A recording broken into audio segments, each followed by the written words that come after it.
ازيكم يا جماعة؟ الواحد كان نايم اقسم بالله بفتح الفيسبوك لقيت تجديد امام عاشور. مش هستنى للصبح طبعا، مش هستنى للصبح. اخيرا ده انتوا سنتكوا سودا، سنتكوا سودا اقسم بالله.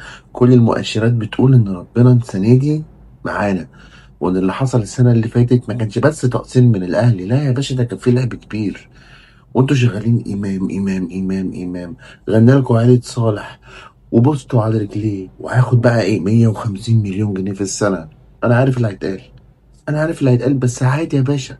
احنا نروح نجيب بزيرة بقى ونقعد مع بعض كده وشيكو بنزا ونقلعوا الطرح ونقعد نتكلم في الموضوع ده. سبحان الله، في نفس الليلة، في نفس الليلة اللي طلع فيها ممدوح عباس، وكل ما بيطلع الشيخ حسني بيهر.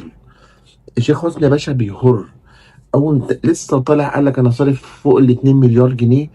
ومحمود الجمال حمى جمال مبارك صارف له بتاع 320 400 مليون جنيه. واحد تاني، انت بتتكلم في 3 4 مليار جنيه صارفهم رجال اعمال الزمالك اللي ما تقوليش مش متوجهين. والنبي، والنبي، ما هي الناس دي بتدعم نادي مملوك للدولة مقابل ايه؟ مقابل ايه؟ ما تقوليش عشان الشعب ينام مبسوط بقى، لان انت عارف ان الشعب الناحيه التانيه. وليه بعين تيجي تقعد تقول لي العرجاني وحسن حمدي وبتاع، مع الاخبار اللي طالعه ان حديد عز هتبقى راعي الزمالك، الراعي الرسمي لنادي الزمالك، احمد عز الاهلاوي. وانت عمال تكلمني في حسن حمدي ووكاله الاهرام. طب واحمد عز؟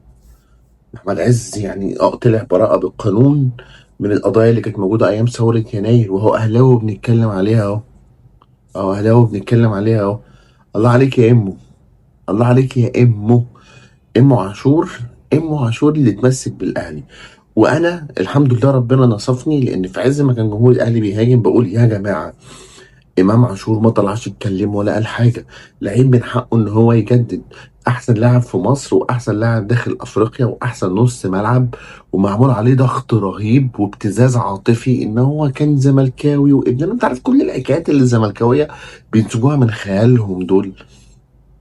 انما الراجل لما ساب الزمالك رجع عليك بعد ما كان بيوشوش كهربا في ماتش الاهلي والزمالك، مش هنقدر ننسى طبعا.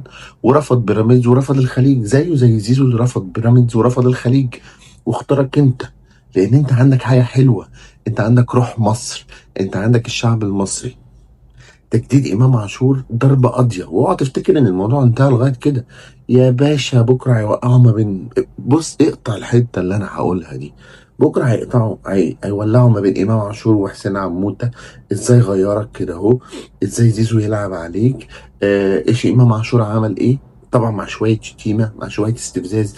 امام عاشور من اول يوم لاخر يوم اللي في الاهلي هيبقى فيه حوارات، لان هو الوحيد اللي عطيهم امل ان هو ممكن يعمل مشكله جوه الاهلي.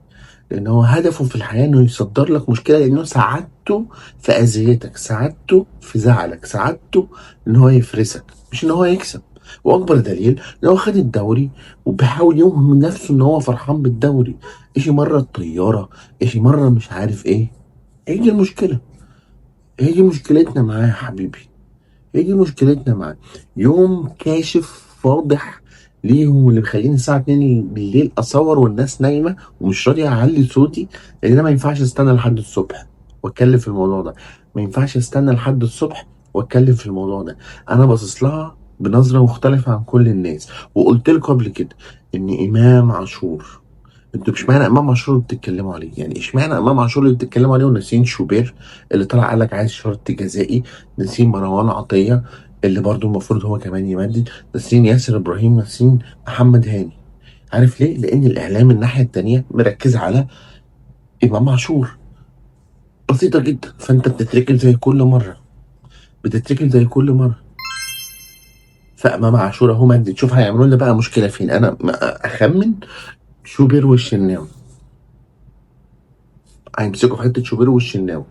طيب بعد ما يمسكوا ان امام عاشور اخد 100 مليون جنيه، وان العرجاني اتدخل وشجر الزيتون ومش عارف اخد ايه وايه وايه وايه، كل ده هيحصل الفتره الجايه، كل ده هيحصل الفتره الجايه. وهتشوفوا عشان يعملوا فرقه جوه النادي. انما هم يشتغلوا ويشوفوا ايه؟ لا يا باشا، هم وجودهم اساسا علشان يعطلوا، اللي بتوفر لهم كل حاجه. اللي انت لو مش هتاخد بالك ان جماهيرهم بيخشوا بيملى المدرجات عشان تتصور الصورة دي ويطلع الإعلاميين يتكلموا عشان الكلام كله على جمهور نادي الزمالك عشان يجي الراعي، فاهم؟ عشان يجي الراعي خلاص. زي البوستات اللي كانت منتشرة اللي كانت بتقول إن في ناس تقيلة داخلة نادي الزمالك وعايزين إمام بالاسم. ما تقول الأسامي يا حبيبي، اشمعنى انتوا لما بتتكلموا على ناديكوا بيبقى فيه تورية في الأسامي وعايزين إمام بالاسم؟ يا حبيبي انتوا اللي عايزين إمام بالاسم، انتوا اللي هتموتوا بالايمان بالاسم. والله لو معاكم مين قوه الاهلي في الشعب المصري.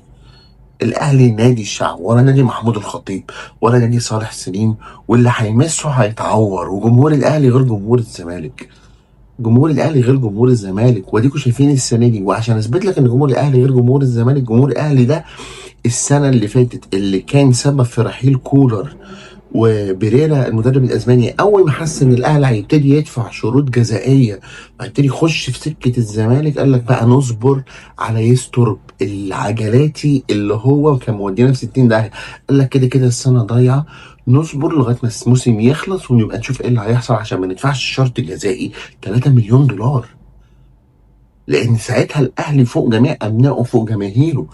انما ده لو عندكم الناحيه التانيه كنتوا هتمشوه وكان هياخد فلوسه من الفيفا وكانت هتتراكم الديون. هو ده الفرق بيني وبينك، هو ده الفرق بيني وبينك. الفرق بيني وبينك ان انا حافظك وفاهمك وعنك.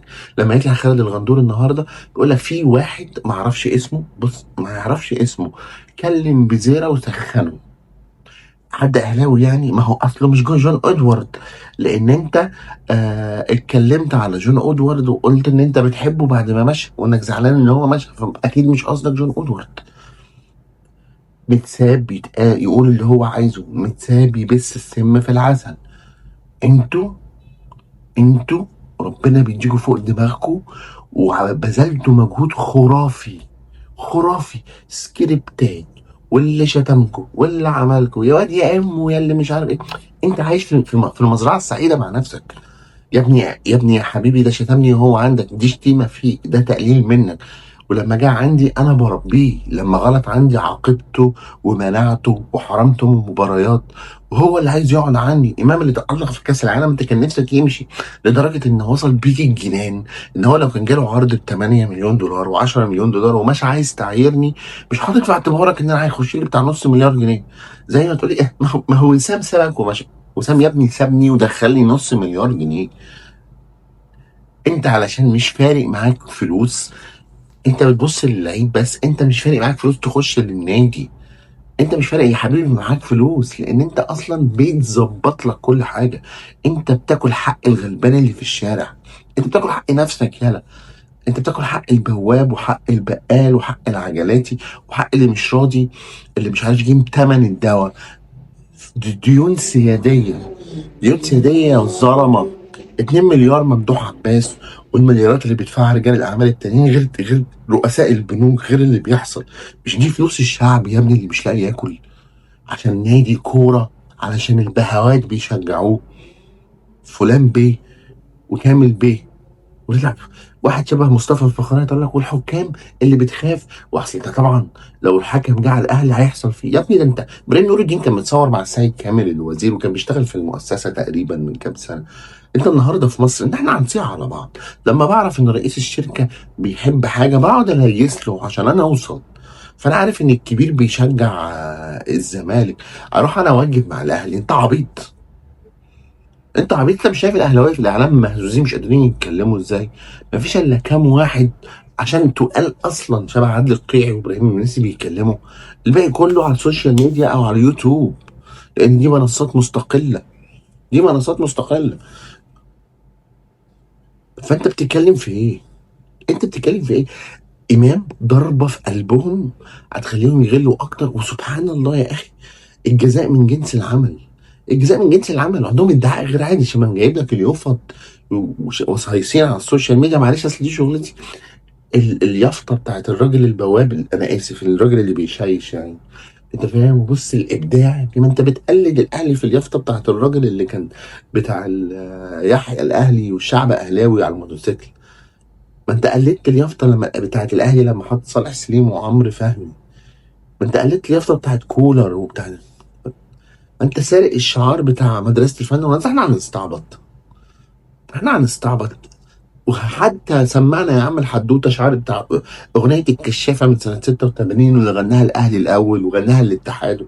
جاي تنسبها لنفسك انت عايز تتميز باي طريقه، لدرجه انك عايز تتميز على خلقتي اصلا. ويقول دول، بص دول اللي ما بيفهموش، دول العوام والسوق. يعني ربنا يتوب عليهم يا اخي.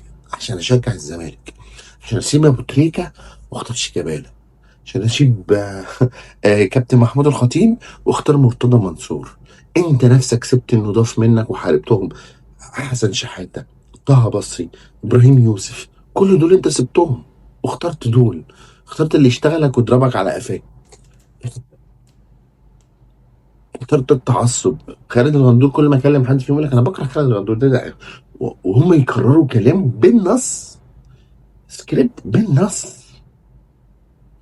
صراحة أنا مش قادر أتخيل اللي حصل النهاردة. سبحانك يا رب، الجزاء من جنس العمل. إمام عاشور اللي كانوا بيحلموا بيه، اللي كانوا بيموتوا عليه، بعدين كانوا هيموتوا إن هو يرجع لهم. وهم فاهمين بقى هم ليه بقى إن هو زملكاوي زيهم وبيكره الأهلي زيهم، عشان هم شايفين إمام عاشور في إطار شتيمة صالح سليم وأغنية عيلة صالح. فهو ده حبيبنا زينا، زي ما قال عمرو الجناني. ده إمام زملكاوي جدا، ده حتى كان بيشتم صالح سليم، بيغني على اغنيه صلاح سليم. فهم بقى بعد ما هيمشي هيلفوا ويرجع لهم ليه بقى؟ لان هو يا عيني سابهم مضطر. اشتغاله الحلو، سابهم مضطر مش عشان عايز يروح الاهلي، سابهم مضطر.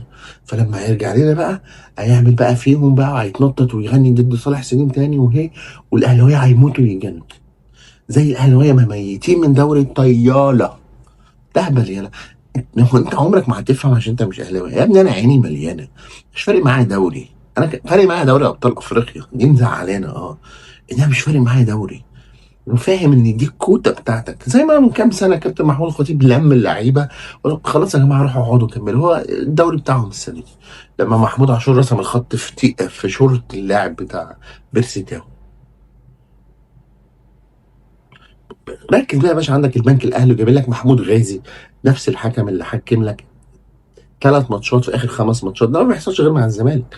بعد ما طلعت عملت الفرح بتاع بن شرقي، الفرح بتاع جون بن شرقي، وكتبته خلاص في كتاب الذكريات. شفت الاهلي بيكسب بالتحكيم ازاي، والكره ما فيهاش اي حاجه، والكره دي لو ليك كانت الدنيا هتتقلب.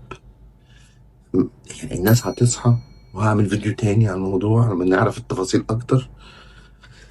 اعمل لك شير. سلام.